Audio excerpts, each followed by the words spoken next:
everybody. This is CJ Graham, Jason, Friday the 13th, Part 6, and the upcoming film I'll be playing Elias Voorhees in Friday the 13th Vengeance. That's right, Elias Voorhees, Jason's father. And we are on the Movie Rage Show with my brother, Mike.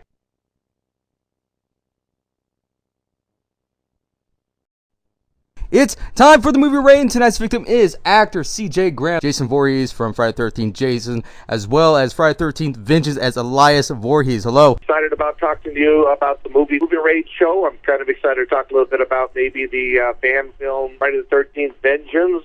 Just got off set, got an opportunity to work with Jason Brooks and Jeremy Brown, and also Tom McLaughlin, writer, director of Part 6. That's very awesome. And tell us a little bit more on Elias Voorhees, the fact that this is the father of Jason Voorhees, and as well as working with Jason Brooks being Jason Voorhees in this film. Well, I think the interesting thing is it was nice of them, Jeremy Brown and Jason Brooks, to approach me on this. You know, Elias Voorhees has never been in the actual film. There's been conversations about him. Of course, you go back to some of the comic books. So it was kind of nice to create a figure that had been in the background but never in the foreground. So with that, Elias Voorhees has now stepped out of the shadows. There is several kills that Elias Voorhees does in retaliation to protect his son Jason. And the fun thing is I got to work with Jason Brooks, and him and I got to square off in one scene, and I'll leave that as a teaser, kind of like a Father Knows Best scene, and I'll let you pick it up from there. Very nice. Now, have you always ever thought about Elias himself while you were Jason yourself? Did you ever think that maybe, or did you think this could be a kind of a effective, a little bit too taboo, a little bit too close to home to maybe change the whole aspect of Friday the 13th? I think, you know, Friday the 13th itself has become an iconic image over the several decades, and I think it's nice to have a twist. And if you look at all of these series that have been extremely successful, and I'm not just talking about the Harry Potters and the horror films, I'm talking about series, there's always a twist as you get 2-3 seasons down the pike. In this case, 2-3 decades down the pike, and it's nice to put a twisted sense as to the DNA behind Jason. Yeah, with the fact that this character is like so taboo that, you know, some people didn't even want to like either touch upon it or didn't feel the need to do it. I mean, I love mystery, I really do, in a lot of these characters, especially Jason Voorhees. But with this particular film, Friday the 13th Vengeance, I think this is going to be touching a little bit in depth, a little bit more in a personal note. And not only that, I don't think it's going to ruin anything, in my opinion. I don't think it's going to like ruin the character or the aspect of the whole thing. I think this is going to be a new chapter or something, a new taste with an old formula. I think you're right. I think Jeremy Brown has done a good job of sensitivity that the principal is Jason, but there's always an opportunity to fall back on how did Jason become who he is. Yes, he had a mother, but he also had a father. And with that, touching upon the sensitivity and not overkilling, no pun intended, where the father becomes a principal in it, but for him to fall back on some sensitivity that his father had taught him, I think it would be a nice twist outside just camp counselor mentality. Yeah, and every time that, you know, Vengeance keeps releasing like bits and pieces of what we are allowed to see, it does seem like this story is something more to relate to the actual Friday the 13th saga. And do you think that, you know, this is more of a like an attention grabber for even studios to look upon this film itself, saying, hey, this should have been part of the sequels itself?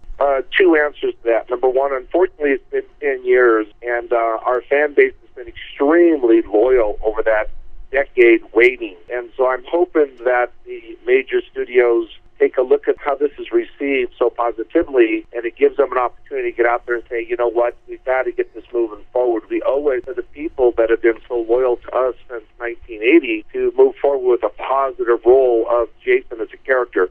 If you go back, Jason was just an actor, a stuntman, and as the years have progressed, about 1986, when I did Jason Lives, if you look at it, Jason became the principal in the film. It was originally about the camp, it was originally about the counselors, but all of a sudden this hockey mask took front and center. And so now we're decades into it where worldwide everybody knows that hockey mask. And there's been a lot of great actresses and actors that have had the opportunity to work on a Friday the 13th, and I think bringing Elias Voorhees into the mix just creates a little more eeriness about the whole concept. Jeremy Brown, the writer-producer, had originally conceived the idea that Elias Voorhees would just be a gray, shadowy figure in the background. However, the fans the fans are the ones that really got engaged and involved, where all of a sudden I went from a 2-3 day shoot to a couple weeks of shooting, and instead of just being there, started actually killing a few people with my son Jason. So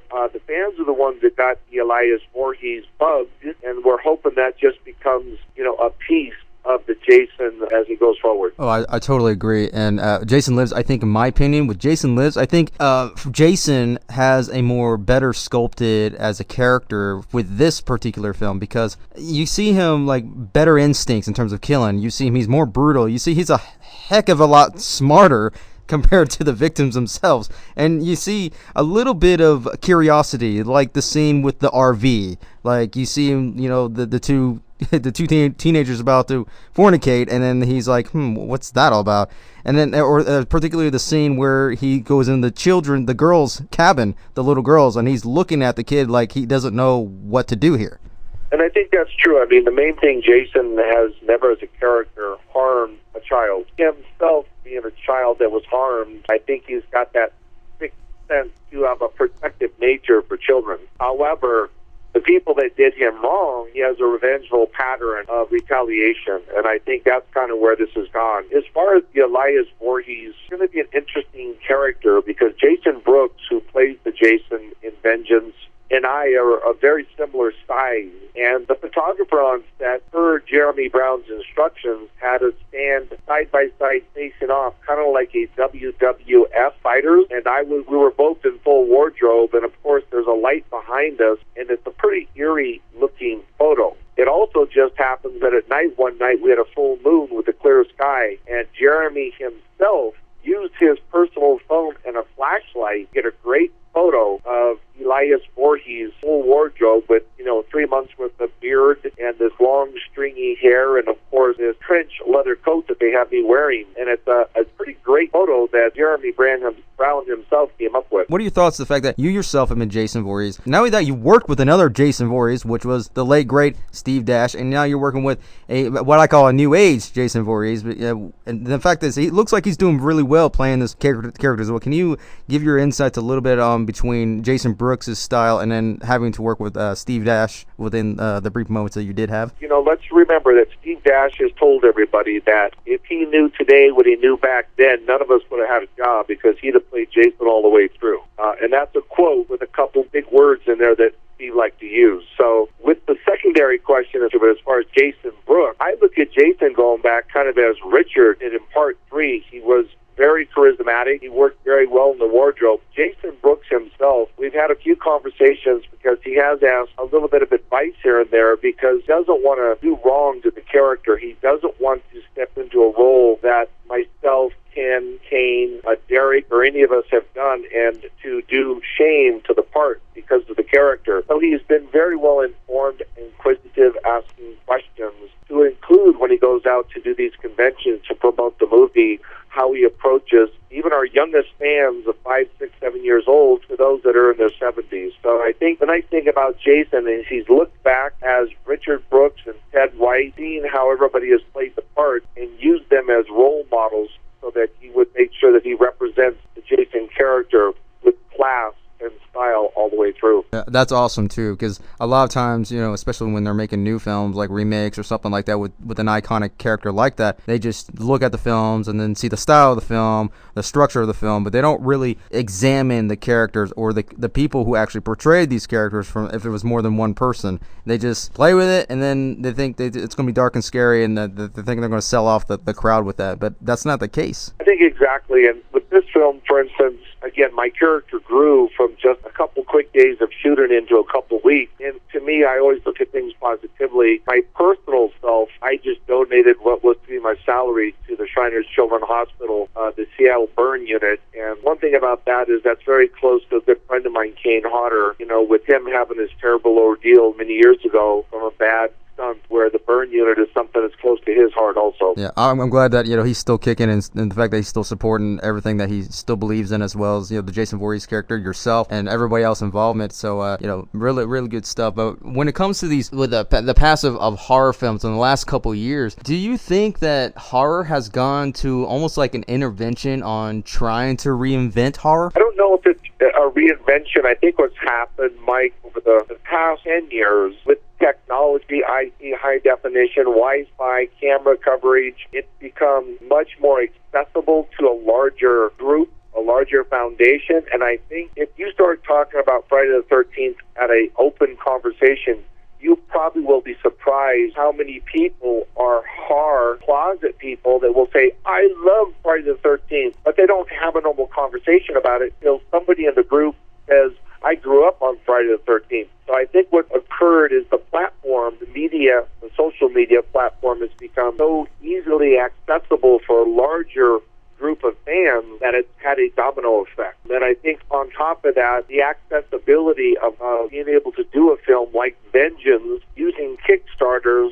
and fans being engaged because of them being so appreciative of the Friday the 13th has become a much easier role than it was even 5 years ago. So I think going back right now, you take a look at it, you can actually take a look where Friday the 13th has had a real good run, and the hockey mask, again, going back to that, is iconically known worldwide. Now, if you show a picture of C.J. Graham, they may not know C.J. Graham. You show a picture of Tom Cruise, they'll tell you that's Tom Cruise. But I can almost assure you, if you show a picture of a hockey mask, they'll know it's Friday the 13th. It's such a long road to where some of these, like Friday the 13th, and as well as these iconic other franchises, have made a household name for themselves.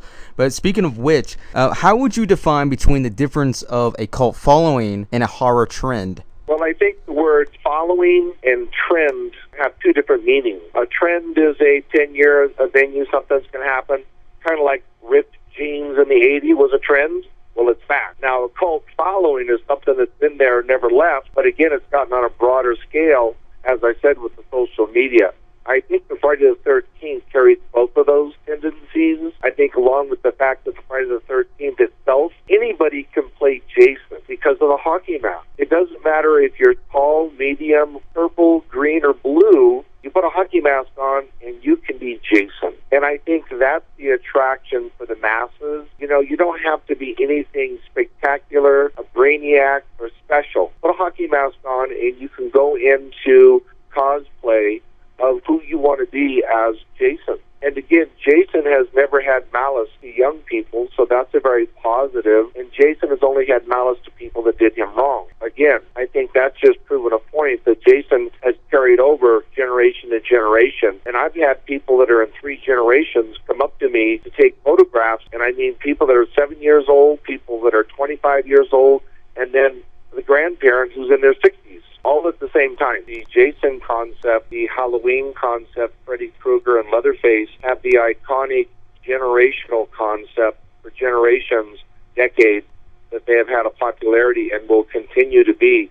And in today's society, comic cons, horror cons, theatrical conventions have all come together, tattoo conventions into one because of the social media revolution that everything has been put together. So if you go to a convention, you will see Alice Cooper sitting next with me, and 2 tables down, you'll see William Shatner from Star Trek, Captain Kirk. And it's all mixed into the next row. You'll see a WWF fighter, and then all of a sudden you'll see the voice from Scooby-Doo. And I think that's where we talk about it, you know, when you talked about the word cult and a trend. I think it's just something iconically that takes that momentum. Again, with the social revolution of media, the way things are followed, has continued. The simplicity of a Jason character for Halloween or for a costume party, it makes it so easy that anybody can put it on and become that character. So there's a connectivity with multiple generations and multiple people. Oh, definitely. And it's really amazing how people, and now that it gets people together for something that's like so horrific, terrifying in the cinema.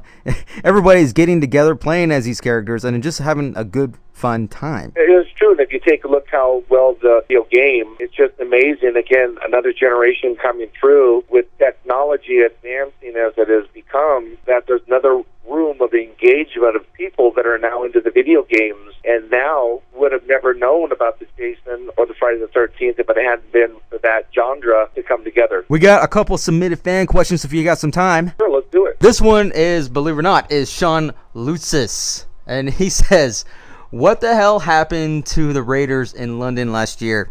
Well, see, I'm a loyalist or a cult follower, of the Raiders, and that's what Sean is saying. And, Sean probably is thinking about those screaming chickens up there in Seattle and doesn't understand that the silver and the black and the white, they look good no matter how they look, and that no matter what, Ken Stabler will always be number one. So I think that might be that Sean guy up in Seattle always talking about the hawk or the seabirds, whatever they're called, and I just wish him the best in the future. And this one is from Kelvin Mercer, and he says, how different will your portrayal as Elias Voorhees be compared to Jason Part 6? There will be a similar feature structurally, obviously, which I think is the real good character about Jason Brooks and myself. I think secondarily is the momentum and the walk of the character has that resonation going back to Part 6 all the way.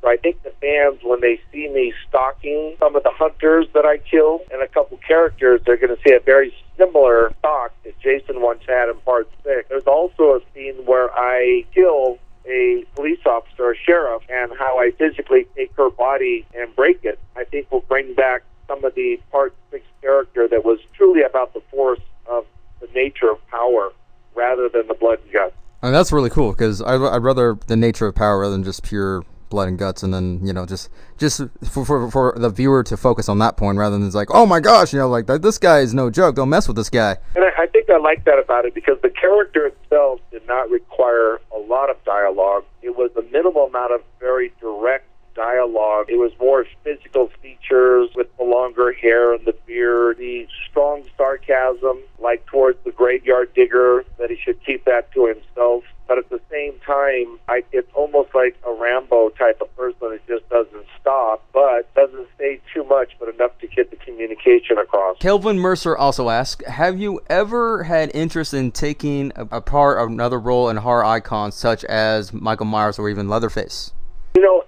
Back in the 80s, there wasn't really a lot of work for big actors, actresses that are stunt people like my size, give or take 6'3", 250. In those days, I wish there would have been a market where somebody represented people as they do today, because I would have loved, even at those days, to step into the wardrobe of a Leatherface or a Michael Myers to continue the genre of being able to play a villain, always a bad villain. To me, being a principal and being sane, well-known is great, but at the same time, there's so much work for the right person that can characterize a villain. And if that means you've got horns or red eyes or just the majestic size that can be added to, that would have been a great opportunity. I think in today's era, there's more opportunity for larger people, but you have to remember back then, with all due respect to Sylvester Stallone, I think he's 5'11". Mr. Schwarzenegger, 6'1", maybe 230 on his best day, Mr. Universe. But, at my size, and Lou Ferrigno is a good example, he's 6'3", 260. He's a big man, and I think it limited the amount of work that he was able to do as a result of his structure. I definitely agree with on the structure part. This one comes from Corey Kaufman. He says, what is it horror brings to the table that other genres don't? I think it brings, and this is an opinion, I think everybody has a different perspective, but I think it brings a different perspective from all people, because all of us get frustrated at times, and all of us have an imagination. I think the horror genre allows us to use our imagination, both positive and negative, but at the same time, it's just that. It's an imagination. It's a creativity nerve that we're allowed to go out and think of ways that we could put films together and structurally do it without bringing any harm to anybody, of course. The object is to have fun with it. It's a theatrical play on stage, but it's done through cameras, makeup, and some great stunts by a lot of good people. Corey Kaufman also says, what makes a project take off into flight? Is it good script, the director, the casting crew? Well, at the end of the day, if your casting crew, which is the foundation of your network, are not 100% on board, it doesn't really matter how good, how much budget, or anything, you're going to fail. One thing I learned this about 45 years ago in the military, that if you do not have the right people around you, you will not succeed. Period. So I believe the cast and crew are your foundation, and then you build up from that perspective when it comes to building that structure. Otherwise, your structure is going to fall down. Well, go ahead and plug in anything that you want to plug in, your website, anything that you are going to be about to release, or even conventions, signings, and so forth. Right now, I've got May 3rd, 4th, and 5th, I'll be up at Crypticon, right across from the SeaTac Airport at the DoubleTree Inn. The Vengeance crew will be there promoting, of course, the Vengeance film. But I'm excited about that just because, I grew up in Seattle. I left about 45 years ago when I went in the military. So it's always nice to go home and just kind of see the territory. And then right after that, I'll be doing the Galaxy Con in Richmond with Alice Cooper. That's May 31st, June 1st, and 2nd. Alice Cooper and I will be there together. I'll be in full wardrobe, and if you remember, Alice Cooper did the music, Man Behind the Mask, and he's back. So that's going to be a great photo opportunity for the fans to have myself in wardrobe and Alice Cooper in it to take some professional photographs with us. And then, just my website, jasonsix.com, and take a look at what I've got coming up. Well, there you have it, everybody. That is actor C.J. Graham.